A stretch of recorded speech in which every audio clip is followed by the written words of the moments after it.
ओम श्री गणेशाय नमः। ओम नमो भगवते वासुदेवाय नमः। श्रीमद् भागवत महापुराण तृतीय स्कंद का 51 अध्याय। विदुर जी ने पूछा, भगवान स्वयंभू मनु का वंश बड़ा आदरणीय माना गया है। उसमें मैथुन धर्म के द्वारा प्रजा की वृद्धि हुई थी।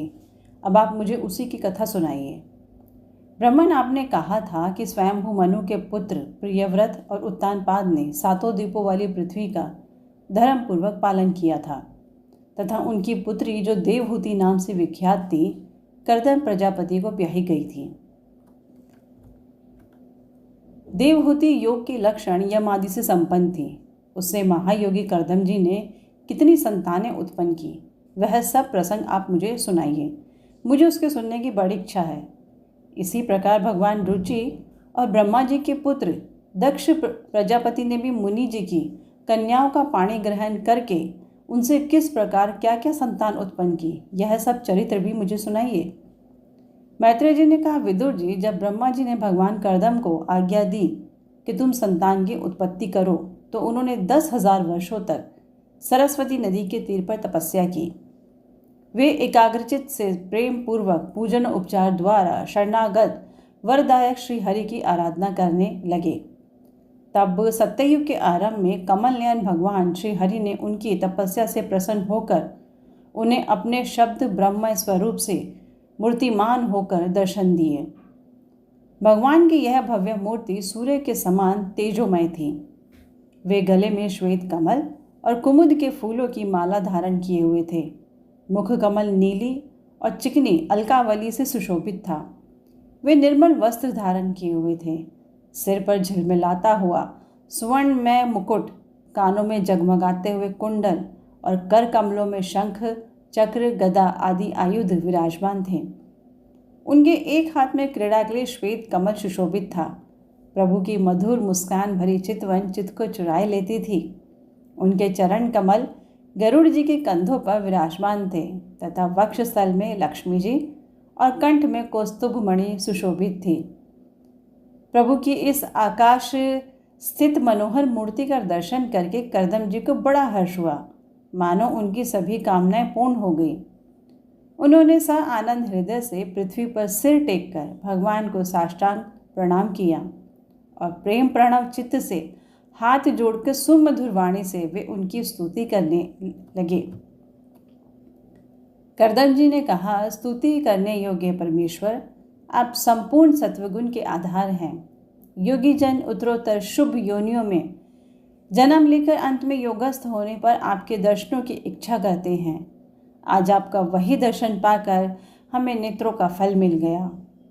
आपके चरण कमल भव सागर से पार जाने के लिए जहाज हैं। जिनकी बुद्धि आपकी माया से मारी गई है, वे ही उन तुच्छ क्षणिक विषय सुखों के लिए जो नरक में भी मिल सकते हैं, उन चरणों का आश्रय लेते हैं। किंतु स्वामिन, आप तो उन्हें भी विषय भोग भी दे देते हैं।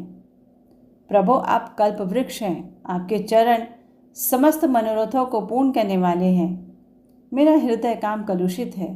मैं भी अपने अनुरूप स्वभाव वाली और ग्रस्त धर्म के पालन में सहायक शीलवती कन्या से विवाह करने के लिए आपके चरण कमलों की शरण में आया हूँ। सर्वेश्वर, आप संपूर्ण लोकों के अधिपति हैं। नाना प्रकार की कामनाओं में फंसा हुआ यह लोक आपकी वेदवाणी रूप डोरी से बंधा है। धर्ममूर्ते, उसी का अनुगमन करता हुआ मैं भी काल रूप आपको आज्ञा पालन रूप पूजोपहार आदि समर्पित करता हूँ। प्रभु, आपके भक्त विषय आसक्त लोगों और उन्हीं के मार्ग का अनुसरण करने वाले मुझ जैसे कर्म जड़ पशुओं को कुछ भी ना गिनकर आपके चरणों की छत्र छाया का ही आश्रय लेते हैं तथा परस्पर आपके गुणगान रूप मादक सुधा का ही पान करके अपने क्षुधा पिपासादि देह धर्मों को शांत करते रहते हैं। प्रभु, यह काल चक्र बड़ा प्रबल है। साक्षात ब्रह्म ही इसके घूमने की धुरी है। अधिक मास सहित 13 महीने अरे हैं। 360 दिन जोड़ हैं। 6 ऋतुएं नेमी हैं। अनंत क्षण पल आदि इसमें पत्राकार धाराएं हैं तथा 3 चातुर्मास से इसके आधारभूत नाभि हैं। यह अत्यंत वेगवान संवत्सर रूप काल चक्र चराचर जगत की आयु का छेदन करता हुआ घूमता रहता है, किंतु आपके भक्तों की आयु का ह्रास नहीं कर सकता। भगवान जिस प्रकार मकड़ी स्वयं ही जाले को फैलाती, उसकी रक्षा करती और अंत में उसे निगल जाती है, उसी प्रकार आप अकेले ही जगत की रचना करने के लिए अपने से अभिन्न अपनी योग माया को स्वीकार कर उससे अभिक्त हुई अपनी सत्यवादी शक्तियों द्वारा स्वयं ही इस जगत की रचना, पालन और संहार करते हैं। प्रभु, इस समय आपने हमें अपने तुलसी माला मंडित माया से परिच्छिन्न से दिखाई देने वाली सगुण मूर्ति से दर्शन दिया है। आप हम भक्तों को जो शब्द आदि विषय सुख प्रदान करते हैं, वे माइक होने के कारण यद्यपि आपको पसंद नहीं है, तथापि परिणाम में हमारा शुभ फल करने के लिए वे हमें प्राप्त हो। नाथ, आप स्वरूप से निष्क्रिय होने पर भी माया के द्वारा सारे संसार का व्यवहार चलाने वाले हैं तथा थोड़ी सी उपासना करने वाले पर भी समस्त अभिलषित वस्तुओं की वर्षा करते रहते हैं। आपके चरण कमल वंदनीय हैं। मैं आपको बार बार नमस्कार करता हूँ। मैत्रेय जी कहते हैं, भगवान की भौहें प्रणय मुस्कान भरी चितवन से चंचल हो रही थी। वे गरुड़ जी के कंधे पर विराजमान थे। तब करदम जी ने इस प्रकार निष्कपट भाव से उनकी स्तुति की। तब वे उनसे अमृतमय वाणी से कहने लगे। श्री भगवान ने कहा, जिसके लिए तुमने आत्मसंयम आदि के द्वारा मेरी आराधना की है, तुम्हारे हृदय के उस भाव को जानकर मैंने पहले से ही उसकी व्यवस्था कर दी है। प्रजापति, मेरी आराधना तो कभी भी निष्फल नहीं होती, फिर जिनका चित्त निरंतर एकांत रूप से मुझ में ही लगा रहता है, उन तुम जैसे महात्माओं के द्वारा की हुई उपासना का तो और भी अधिक फल होता है। प्रसिद्ध यशस्वी सम्राट स्वयंभू मनु ब्रह्मावर्त में रहकर 7 समुद्र वाली सारी पृथ्वी का शासन करते हैं। विप्रवर वे परम धर्मज्ञ महाराज महारानी शत्रुपा के साथ तुमसे मिलने के लिए परसों यहाँ आएंगे। उनकी एक रूप यौवनशील और गुणों से संपन्न श्यामलोचना कन्या इस समय विवाह के योग्य है।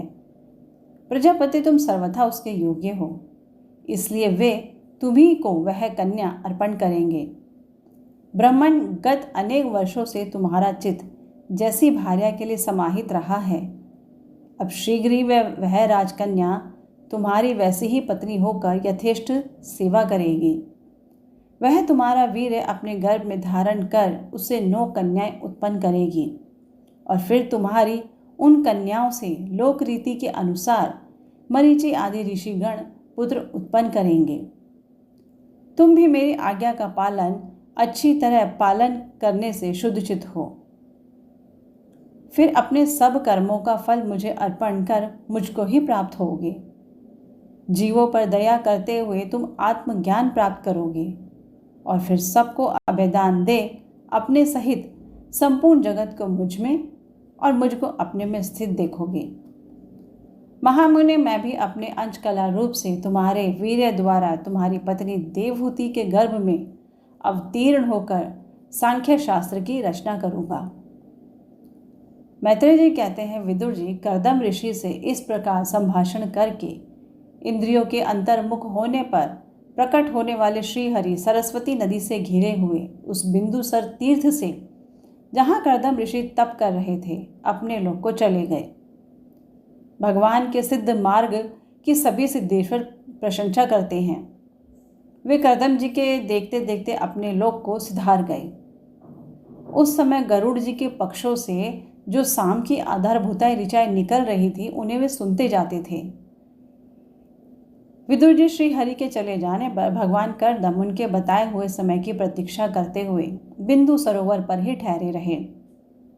वीरवर इधर मनु जी भी महारानी शत्रुपा के साथ स्वर्ण जरित रथ पर सवार होकर तथा उस पर अपनी कन्या को भी बिठाकर पृथ्वी पर विचरते हुए जो दिन भगवान ने बताया था, उसी दिन शांति परायण महर्षि करदम के उस आश्रम पर पहुंचे। सरस्वती के जल से भरा हुआ वह बिंदु सरोवर वह स्थान है जहां अपने शरणागत भक्त करदम के प्रति उत्पन्न हुई अत्यंत करुणा के वशीभूत हुए भगवान के नेत्रों से आंसुओं की बूंदें गिरी थीं। यह तीर्थ बड़ा पवित्र है।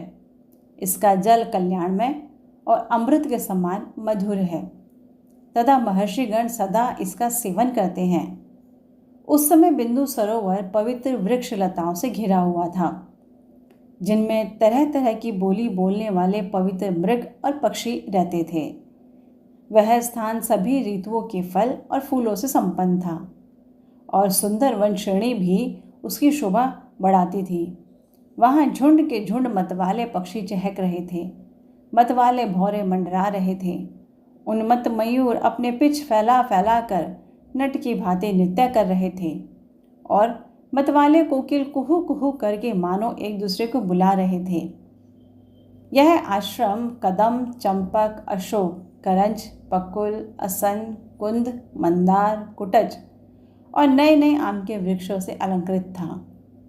वहाँ जलकाक, बतख आदि जल पर तैरने वाले पक्षी, हंस, कुरर, जलमुर्ग, सारस, चकवा और चकोर मधुर स्वर से कलरव कर रहे थे।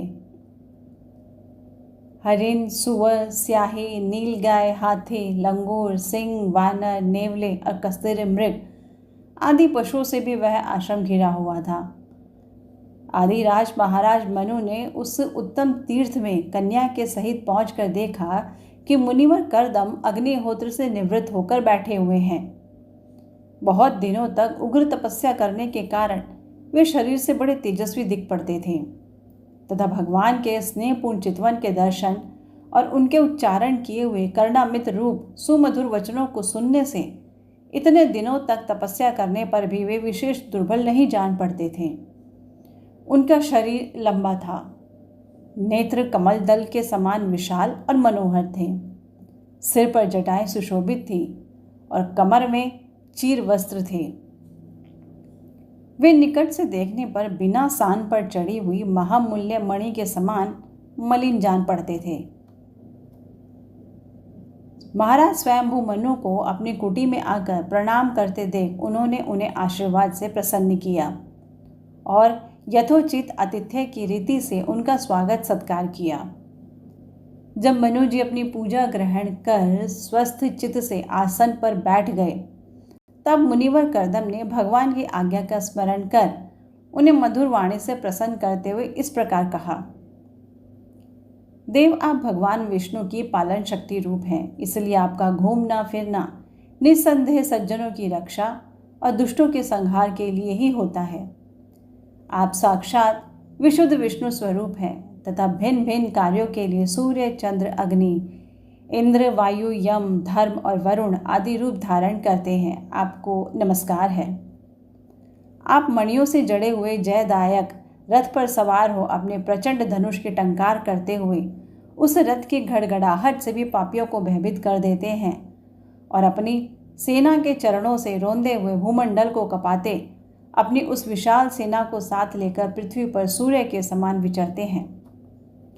यदि आप ऐसा ना करें तो चोर डाकू भगवान की बनाई हुई वर्ण आश्रम धर्म की मर्यादा को तत्काल नष्ट कर दें तथा विषय लोलुप निरंकुश मानवों द्वारा सर्वत्र अधम फैल जाए।